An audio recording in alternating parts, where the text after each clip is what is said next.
Jessie Caillard, bonjour. Bonjour.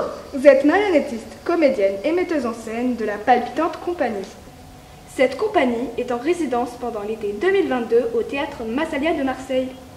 Mais dites-moi Jessie, en quoi votre compagnie est-elle palpitante? Elle est palpitante déjà parce qu'il y a plein de gens super dedans. Voilà, plein d'artistes, des gens qui la composent et qui en font un vivier comme ça, qui bouge et qui est sensible en fait. Donc déjà, ça c'est déjà très palpitant. Et aussi parce que on a toujours plein de projets dans la tête. Voilà. Alors ça peut être des projets à long terme, mais ça peut aussi des projets courts. Voilà, cette année on en a fait plein, des projets avec des adolescents, avec des enfants, avec des adultes. Voilà. Pendant votre résidence au théâtre Massalia, vous travaillez sur la nouvelle création de la palpitante compagnie, intitulée L'heure des ombres. Ça parle de quoi ce spectacle, Jessie?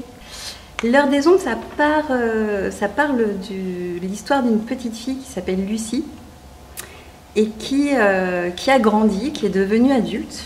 Et lorsqu'elle est devenue adulte, elle a eu envie de revenir sur un endroit de son enfance qui l'a marquée. Parce qu'elle a perdu un petit bout de sa propre histoire. Voilà. Et donc nous, pendant 1 heure, on va raconter au spectateur ce qui s'est passé dans sa vie en fait entre ses 7 ans et ses 46 ans. Quelle technique utilisez-vous dans ce spectacle?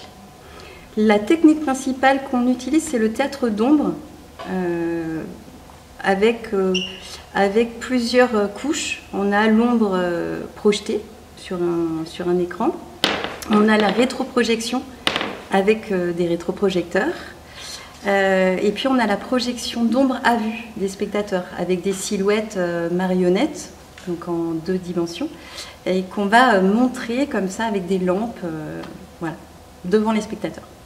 L'heure des ombres, c'est un spectacle visuel qui donne une place importante au son, au bruit et aux voix. Comment se construit la partition musicale d'un tel spectacle? Elle se construit au fur et à mesure effectivement des images. C'est-à-dire qu'il n'y a rien de séparé, c'est pendant les répétitions. Donc le musicien, qui s'appelle Loïc Vergniaud, amène des instruments. Son instrument de prédilection, c'est la clarinette. Et aussi, il a des pédales où il peut enregistrer en direct des sons. Et ce son est diffusé en même temps que lui joue. Ce qui fait vraiment des couches et des couches et des couches de sons et de musique et de bruitage. Et ça donne vraiment une particularité à sa musique.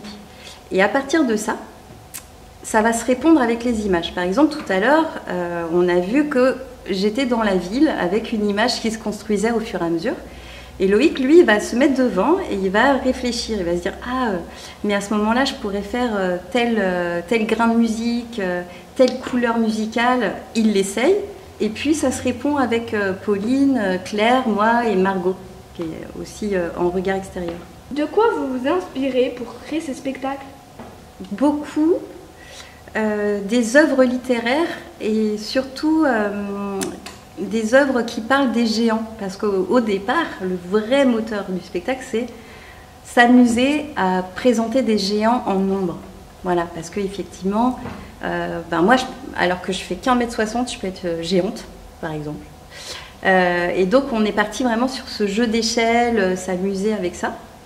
Et puis après, pour raconter notre histoire, on s'est inspiré du géant dans Gulliver par exemple, dans Gargantua, il y a aussi un peu des ogres, dans la mythologie, voilà. On s'inspire beaucoup de ces œuvres-là qu'on a lues quand on était petit en fait, et qui nous ont donné beaucoup d'imaginaire, voilà, qui nous ont ouvert beaucoup d'images.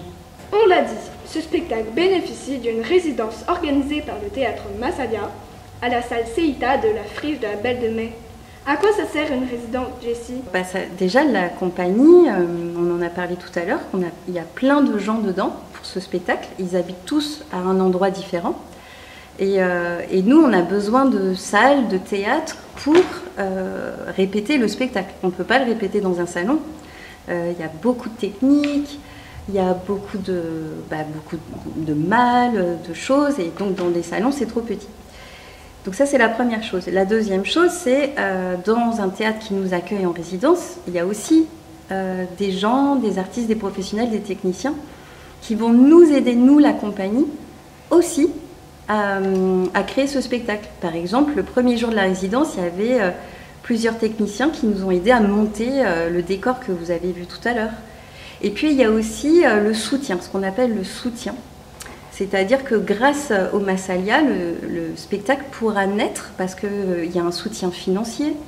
Il y a un soutien aussi, on va parler du spectacle et puis l'équipe du Massalia va nous renvoyer un peu des retours, ce qu'on appelle des retours sur le spectacle. Et puis ils vont commencer à en parler à d'autres professionnels et voilà. Donc voilà, c'est vraiment très important. On ne peut pas faire un spectacle tout seul dans son coin, comme on ne peut pas faire un spectacle tout seul sans le public par exemple. Donc c'est en ça que ça sert les résidences. Merci Jessie pour toutes ces précisions. C'était Jojo à la salle Seita pour les Massalia Trotters Mag.